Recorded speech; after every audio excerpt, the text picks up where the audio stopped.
얼마 전에 우리에게 아주 충격을 준 그런 뉴스가 하나 있었습니다. 그것은 우리나라 불교의 최대 종단인 조계종의 대표적인 큰 스님 가운데 한 사람이라고 하는 자승 스님이 그 머물던 요사체에 불이 나면서 사망을 했는데, 나중에 보니까 그것이 그냥 사망이 아니고 유서까지 남긴 자살이었다 하는 것 때문에 그렇습니다. 불교계에서는요, 이것을 자신의 몸을 태워서 부처님께 드리는 소신 공양이다 라고 이야기하면서 일반인들은 잘 모르겠지만, 그러나 이렇게 수행자의 입장에서는 바로 그런 경지에 이르면 이렇게 할 수도 있다 하는 식으로 이야기를 합니다. 하지만 많은 사람들은 살생을 금하는 불교에서 어떻게 스스로 목숨을 끊을 수 있느냐라고 반문을 하면서, 더군다나 이 사회의 리더십이라고 하는 그 입장에서 본다면 이거 너무 무책임한 거 아니냐, 이건 정말 바람직하지 못한 그런 모습이 아니냐라고 하면서 비난을 하고 있는 그런 상황입니다. 저는 불교에 대해서는 잘 모르지만 그래도 대학에서 철학을 공부했고, 그리고 또 이런저런 상식으로 주워들은 것을 토대로 볼 때 이 자승 스님의 그 죽음이 불교 안에서는 나름 최선을 다한 어떤 그런 삶을 추구한 것이다 라고 그렇게 보여집니다. 자승 스님이라는 사람이 불교 안에서는 그래도 계속 어떤 그런 아주 이상적이고 최선의 삶을 추구했던 분이기 때문에 결국 그는 그 결과, 인생은 결국 이렇게 가는 것이다 하는 것을 보여주는 그런 것으로서 그런 선택을 한 것이 아니겠는가라고 생각하는 거죠. 그러니까 결국 이 안타까운 문제는 그 개인의 문제가 아니라 불교라고 하는 그 종교의 한계인 것이다 라고 말씀드릴 수 있습니다. 그 개인이 문제가 아니라 이 불교라고 하는 그 종교의 한계, 진리가 아닌 인간적 한계 속에 잡혀있는 그야말로 헛된 신앙의 문제다 하는 것이죠. 그렇게 볼 수 있는 것입니다. 그래서 저는요, 이 뉴스를 접하면서 오히려 저는 은혜를 받았어요. 왜냐하면요, 우리의 믿음, 이 성경 말씀이 진리라는 것을 새삼 깨달았거든요. 정말 이 신앙으로 살아가는 그 삶이 참된 것이라는 것을 다시 한번 깨달았기 때문에, 그래서 오히려 은혜를 받았습니다. 그 중에 하나가 오늘 말씀에 나오는 바로 이 야곱의 이야기입니다. 이 진리, 이 신앙의 이야기, 오늘 말씀에 나오는 야곱의 이야기입니다. 오늘 말씀은요, 야곱의 이야기 가운데 마지막 부분이에요. 그런데 이것은요, 여러 가지 면에서 바로 그 야곱이라는 언약을 받은 하나님의 사람, 이 신앙의 사람의 그 인생 전체에 대한 조망이다라고 볼 수가 있는 그런 이야기입니다. 왜냐하면요, 이 이야기는 어떻게 시작되냐면, 야곱이 이제 언약의 땅으로 돌아와서 베델에서 하나님의 은혜를 체험하고, 그리고 다시 한번 하나님께 언약을 확인받는 바로 그 이야기로부터 시작되기 때문에 그런 것이죠. 우리 10절부터 12절 말씀을 함께 읽겠습니다. 10절 12절 같이 읽습니다. 하나님이 그에게 이르시되 내 이름이 야곱이지만은 내 이름을 다시는 야곱이라 부르지 않겠고 이스라엘이 내 이름이 되리라 하시고, 그가 그의 이름을 이스라엘이라 부르시고, 하나님이 그에게 이르시되 나는 전능한 하나님이라 생육하며 번성하라 한 백성과 백성들의 총회가 내게서 나오고 왕들이 내 허리에서 나오리라. 내가 아브라함과 이삭에게 준 땅을 내게 주고 내가 내 후손에게도 그 땅을 주리라 하시고.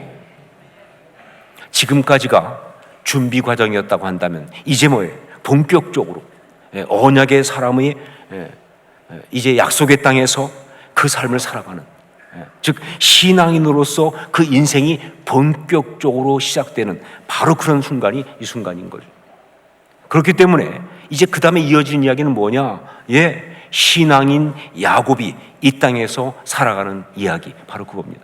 신앙인 야곱이 이 땅에서 살아가는 이야기. 자, 그런데 성경을 보면요, 그 다음에 나오는 그 내용이 우리의 기대와 우리의 생각하고는 좀 달라요. 우리는 보통 이렇게 하나님께 언약을 다시 받고 확인받고 정말 그렇게 진정한 신앙인으로 살아가게 되면요, 그 다음에 뭐가 나와야 한다고 생각합니까? 꽃길이 펼쳐져야 한다고 생각하죠. 그렇지 않습니까? 정말 그 삶이 정말 이제 여러 가지 면에서 은혜 가운데 있어서 꽃길만 걸을 것이다 라고 생각하고 기대를 하는데, 그런데 성경을 보니까 아니요, 하나님의 사람 야곱이 언약을 다시 확인받고 그리고 신앙인으로 본격적으로 그 약속의 땅을 살아가고 있는 그 모습을 이야기하는데, 거기에 두 가지 이야기를 해주고 있는데, 이어서 그게 우리 생각하고 너무 다르죠. 우리가 생각하고 기대하는 거하고 너무 다르다 보니까 당황스러울 정도로 그런 이야기가 나오고 있습니다. 꽃길이 아닙니다. 아니, 꽃길 정도가 아니라, 꽃길이 아닌 정도가 아니라 어떤 얘기냐면요, 인생을 살아가는 사람들이 이 땅에서 겪을 수 있는 가장 힘들고 어려운 것, 바로 그 이야기를 하고 있어요. 우리가 인생을 살아가면서 겪을 수 있는 가장 고통스러운 것, 바로 그 두 가지를 성경은 이야기하고 있으니까요. 그 중에 첫 번째가 뭐냐? 바로 상실이라고 하는 겁니다. 상실. 성경이 말해주고 있는 언약의 사람, 신앙인 야곱의 그 인생 가운데 일어난 그 두 이야기 중에 첫 번째가 뭐냐? 라헬이, 야곱의 아내 라헬이 해산하다가 죽은 것입니다. 그 이야기예요. 야곱의 아내 라헬이 해산하다가 죽은 이야기. 그것도요, 그녀가 그렇게 원했던 또 한 아들을 낳고는요, 그런데 그 아들을 안아보지도 못하고 죽어가는 그런 이야기. 이때 야곱의 마음이 어땠을까요? 우리가 종종 표현하는 그대로 그야말로 세상이 무너지는 것 같지 않았겠습니까? 삶의 모든 것을 다 잃은 것 같지 않았겠느냐, 그 말이에요. 여러분, 상실감이라고 하는 것은요, 인생이 겪는 고통 가운데 가장 아프고 힘든 것 가운데 하나입니다. 특히 이렇게 이 사랑하는 사람을 맥없이 먼저 보내야 했을 때, 그래서 다시는 만날 수 없고 다시는 함께 할 수 없는 정말 그런 상황이 되었을 때, 그 뻥 뚫려버린 그 마음과 그 무너진 마음은요, 답이 없어요. 답이 없어요. 성경은 참 잔인하게도 바로 그 이야기를 해주고 있습니다. 자, 그렇다면 성경은 이 이야기를 해주면서 우리에게 무슨 메시지를 주고 있을까요? 성경은 이 이야기를 하면서 우리한테 어떤 메시지를 주고 있습니까? 성경이 이 이야기를 하면서 우리에게 가장 먼저 주고 있는 그 메시지는 바로 뭐냐면요, 모든 인생은 이 상실이라는 고통에서 벗어날 수 없다라는 그 메시지입니다. 모든 인생은 이 상실이라고 하는 고통에서 벗어날 수 없다 하는 이 사실. 이 땅을 살아가는 인생 가운데서 이 상실이라고 하는 고통에서 자유로울 사람은 아무도 없다는 거예요. 살아있는 한 반드시 이 상실의 고통을 당할 수밖에 없는 것, 그게 인생이라는 겁니다. 그 얘기하고 있는 거예요. 이제 좀 나이가 들다 보니까 제 아내와 종종 우리의 노년에 대한 이야기를 많이 합니다. 특별히 지난번에 그 산티아고 순례길을 함께 걸으면서는요, 이 순례길이니까 그게 인생길이잖아요. 그래서 이제 우리의 그 삶의 길에 대해서, 인생에 대해서 많은 이야기를 했습니다. 그런데 그런 이야기를 하는 가운데 한 번은 두 사람 가운데 한 사람이 먼저 세상을 떠났을 때 그 이야기를 하게 됐는데요, 일부러 정말 그 좀 객적은 소리를 했어요. 심각하게 안 했어요. 왜냐하면 너무 힘드니까. 그냥 아주 우스운 이야기 하는 것처럼 그렇게 말하는데도 너무 심각했어요. 느껴지니까. 두 사람 중에 한 사람이 떠나고 한 사람이 뒤에 남았을 때 그 고통, 그 상실의 고통이 막 느껴지니까 그냥 장난처럼 얘기해도 너무 심각한 거예요. 그래서 정말 제가 한 가지 아이디어를 냈습니다. 그래서 제 아내한테 제가 뭐라고 그랬냐면, 우리가 한날 한시에 자녀들 다 불러가지고 예배 드리고, 그리고 같이 누워서 그냥 하나님께 가자. 하지만 그렇게 말하는 순간에도 우리는 알고 있었습니다. 그게 말이 안 된다는 것을. 예, 그렇죠. 상실의 고통에서 벗어날 수 있는 인생은 없는 것입니다. 작은 것에서부터 정말 삶이 무너져 내릴 만큼 절대적인 것까지 우리 인생은요, 그것을 잃을 수 있는 상실의 가능성 앞에 완전히 열려 있는 것이고요. 그리고 무방비로 당하면 당하는 겁니다. 그냥 잃으면 잃는 거예요. 더군다나 더 무서운 것은 뭐냐? 이것이 신앙인에게도 예외가 아니다라는 사실입니다. 정말 더 무서운 건 뭐냐? 이것이 신앙인에게도 예외가 아니다 하는 것이죠. 물론 하나님께서는요, 당신의 사람, 당신의 자녀들의 삶을 이 땅에서도 정말 지키고 보호하시죠. 예, 정말 신앙인의 삶을 하나님은 지키고 보호하십니다. 그러나 이것이 절대적으로 그 상실이라는 고통에서 완전히 자유롭게 하신다, 그 뜻은 아니에요. 신앙인에게는 상실이라는 건 없다, 그 뜻은 절대 아니라고요. 예, 성경에 나오는 신앙인 야곱이 그의 사랑하는 아내 라헬을 잃는 그 상실의 고통을 당할 수밖에 없던 이 이야기는요, 그렇습니다.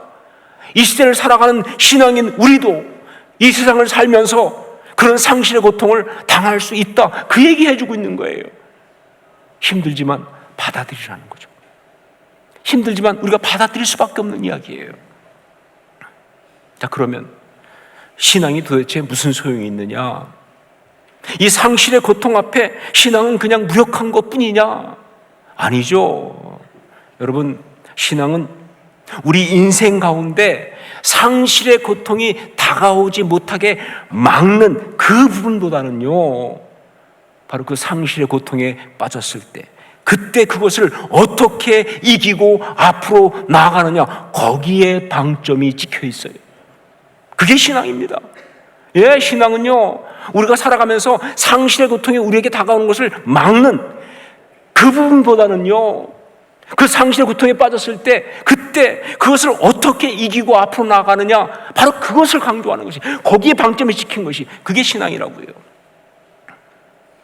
우리 18절 말씀 함께 읽겠습니다. 18절 같이 읽습니다.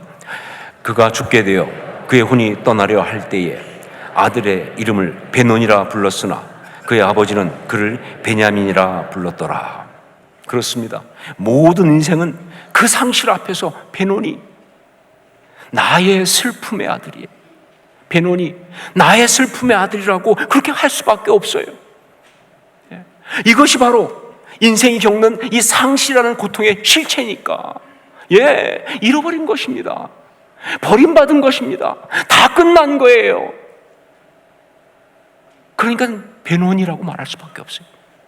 자, 그런데 말씀해 보니까 여기에서 야곱은 베논이라고 하지 않습니다.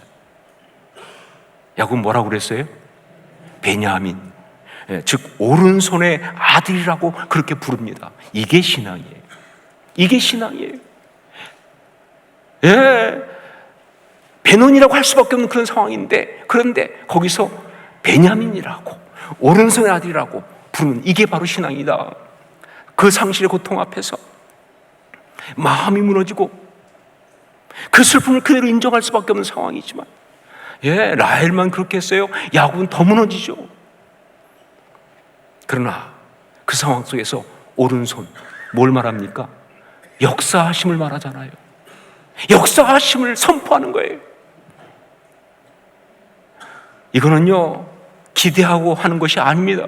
예, 기대할 수 없는 것이 상실이니까 그냥 선포하는 거예요. 그 상실을 거부하면서 그냥 그 상실의 상황을 뚫고 그냥 나가는 겁니다. 이게 신앙의 삶이에요. 이렇게 살아가는 것이. 제가 미국에서 목회할 때 한 여자 집사님이 계셨는데, 이분은 찬양을 참 좋아하시고요, 그리고 정말 잘하시는 분이었어요. 그래서 이분은 전공한 사람은 아니지만 청년 때부터 성가대를 쓰셔서 정말 열심히 성가대에서 찬양하고 섬기신 그런 분이에요. 이것이 그분의 가장 큰 삶의 기쁨이고, 그리고 소명과도 같은 그런 거였습니다.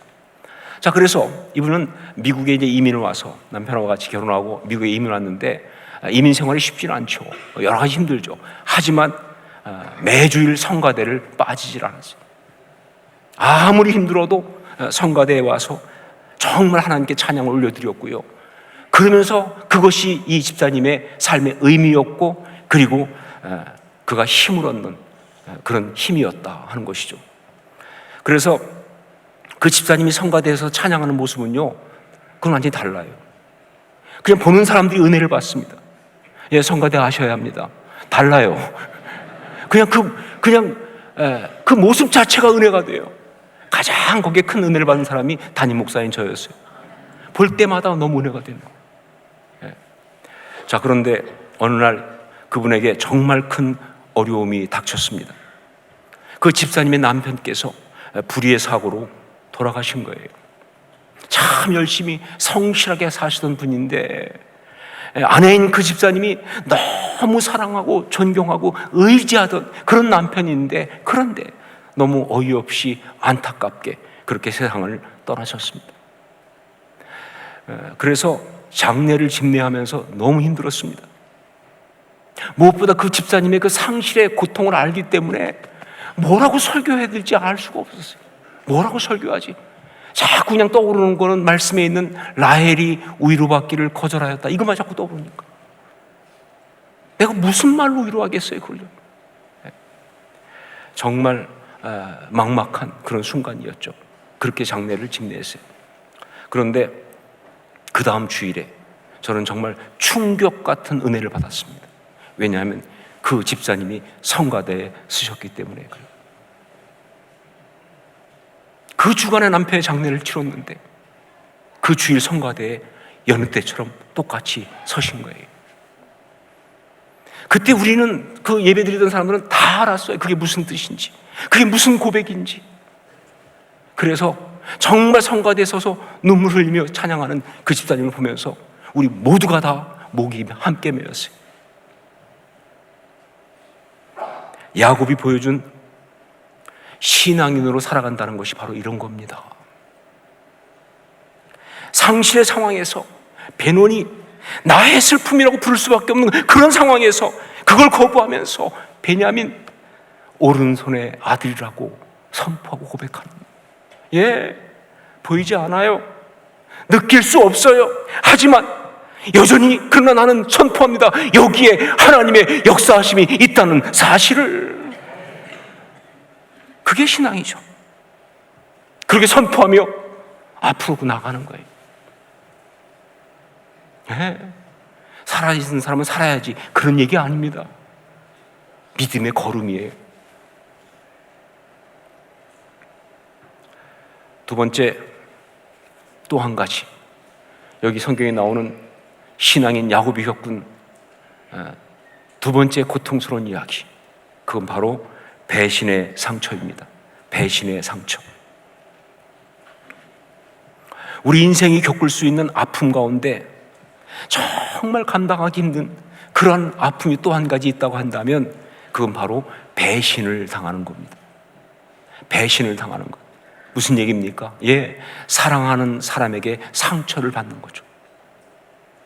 사랑하는 사람에게 상처를 받는 것.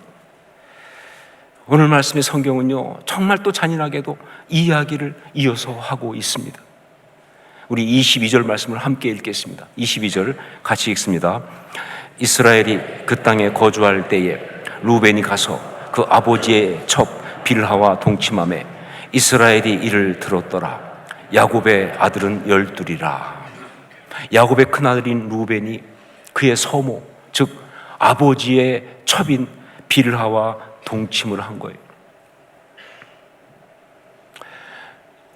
이게 무슨 이야기인지, 어떻게 된 것인지 그 자세한 내용에 대해서는 여러 가지 말들이 있어요. 하지만 어떻게 말해도 두 가지는 분명하죠. 하나는 뭐냐? 큰아들 루벤이 아버지 야곱을 배신하는 그런 짓을 했다는 것. 어떻게 설명해도 이것은요, 큰아들 루벤이 아버지 야곱을 배신하는 그런 짓을 했다는 것, 이거 분명한 거예요. 그리고 또 하나는 그로 인해서 야곱이 죽을 때까지 용서하지 못하는 그런 상처를 받았고 그런 고통 가운데 있다는 것, 그런 고통을 당했다는 것, 이것도 분명한 겁니다. 이걸 확실하게 보여주는 것이 야곱이 죽기 전에 마지막으로 아들들에게 예언하고 축복할 때, 그때 루벤에게 한 예언의 내용을 보면 알 수가 있죠. 창세기 49장 3절로 4절. 루벤아, 너는 내 장자요 내 능력이요 내 기력의 시작이라. 우유풍이 월등하고 권능이 탁월하다마는 물의 끓음 같았은즉 너는 탁월하지 못하리니 내가 아버지의 침상에 올라 더럽혔음이로다. 그가 내 침상에 올랐었도다. 평생을 가슴에 품고 있다가 죽음을 앞두고 뱉어낸 그런 이야기입니다. 네, 느껴지시지 않습니까? 야곱의 고통이 어떠했는지, 얼마나 아팠는지 그대로 알 수 있지 않습니까? 그 배신이 얼마나 그를 아프게 했는지. 자, 그런데 오늘 말씀을 보면요, 그런 상처, 그런 고통을 받으면서도 야곱은요 아무것도 하지 않는다 하는 걸 볼 수가 있어요. 예, 성경에 보니까 루벤이 가서 그 아버지의 첩 빌하와 동침함에 이스라엘이 이를 들었더라. 그리고 아무것도 안 나와요. 못 들은 게 아니라 들었어요. 그런데 아무것도 안 합니다. 어떤 행동도 하지 않아요. 왜 그랬을까요? 마지막에 죽기 전에 저주하듯이 토해낼 만큼 그렇게 상처받았고 그렇게 고통당한 것이 분명한데, 예, 용서하지 못하고 있는 게 분명한데 왜 그는요 아무런 행동도 하지 않았을까요? 그 이유를 성경은 이렇게 우리에게 알려주고 있습니다.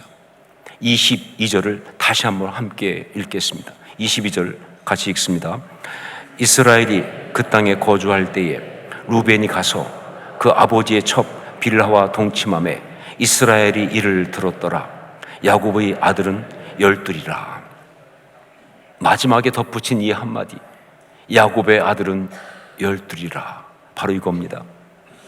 야곱이 그 배신의 상처에 그렇게 아파하면서도 그걸 가슴에 품은 채 아무것도 하지 않은 이유가 바로 여기에 있어요. 뭐예요? 야곱의 아들은 열둘이라. 뭡니까? 가족이니까. 가족이니까. 예, 아무리 힘들고 아파도 가족을 파괴할 수는 없으니까. 하나님이 주신 이 가족은 지켜내야 하는 것이니까. 바로 이것이 또한 신앙인이 살아가는 모습인 것입니다. 예, 성경에 나오는 참된 신앙인들을 보면요 다 이렇게 살았어요. 예, 어떤 경우든 참된 신앙인들은 다 이렇게 살았던 것이죠. 자, 다윗을 보십시오. 그는 아들 압살롬에게 배신당해가지고 쫓겨서 도망칠 때에, 그때 그 도망치는데 그때 베냐민 사람 사울의 친족인 시므이라는 사람이 나타나가지고 정말 엄청난 조롱과 저주의 말을 퍼붓어요. 아들한테 배신당해서 쫓겨가는 입장이기 때문에 그때 그 다윗의 마음이 너무 무너져 있기 때문에 그 말 한마디 한마디가 정말 감당 못할 비수 같은 상처가 된 것이죠. 그런데 그런 시므이를 다윗은 마주 공격하지 않았습니다. 심지어 다시 이제 압살롬을 이기고 예루살렘으로 돌아올 때, 왕이 되어 다시 돌아올 때, 그때도 말이죠, 그 시므이에게 복수하지 않았습니다. 이유는 뭐냐? 예, 이스라엘 나라가 분열되지 않도록. 예, 베냐민 지파잖아요. 사울의 친족이잖아요. 그러니까 정말 그를 향해서 어떤 거라도 하면요 지파들이 깨진다고, 나라가 분열되는 거예요. 이 이스라엘 나라, 이것을 지키는 것이 자기 사명인 것이죠. 하나님이 그에게 뭘 줬습니까? 너는 이스라엘의 왕이 되어라. 하나님 주신 그 사명 지키려고 이스라엘 나라가 분열되지 않도록, 예, 정말 너무 아프고 너무 용서가 되지 않아서 마지막에 죽으면서 솔로몬에게 유언을 했지 않습니까? 시므이를 반드시 처단하라고. 그렇게 아픈 상처지만 그걸 가슴에 품고 버틴 거예요. 그걸 가슴에 품고 견딘 거예요. 여러분, 이것이 바로 신앙의 사람이 살아가는 모습인 것이죠. 야곱도 그래서 아무것도 하지 않은 것입니다. 가슴에 그 상처를 품은 채 그냥 버티고 견딘 거예요. 자, 그러면 여기서 이런 질문이 하나 올라올 수 있습니다. 그러면 결국 야곱은 르우벤을 용서하지 못한 것이 아니냐? 아니요, 저는 용서했다고 봅니다. 야곱이 한 그게 바로 용서라고 봅니다. 그렇죠. 그 상처에 농락당하지 않고 그 상처의 공격 앞에서 하나님의 공동체 가족을 지켰으니, 정말 비록 가슴은 썩어 문드러진다 할지라도 그래도 결국 죄를 이긴 거 아닙니까? 그러니까 용서한 거죠. 용서는 그거죠. 용서는 죄를 이기는 거니까. 오늘 말씀을 통하여 야곱은 신앙인으로 살아간다는 것이 무엇인지 그것을 그대로 보여주고 있습니다. 신앙인으로 살아간다는 것이 무엇인지, 신앙인으로 이 땅에서 어떻게 살아가야 하는지 그걸 아주 극명하게 분명하게 보여주고 있습니다. 신앙인으로 이 땅에서 어떻게 살아가야 하는지, 그리고 이것은 또한 진짜 십자가 신앙이 무엇인지, 진짜 십자가 신앙이 무엇인지 그걸 보여주면서 동시에 십자가 신앙으로 사는 것이 얼마나 위대하고 아름다운지 그것을 보여주고 있습니다. 십자가 신앙으로 살아가는 것이 얼마나 위대하고 아름다운지. 여러분, 우리도 이렇게 살아야 합니다. 우리도. 기도하겠습니다.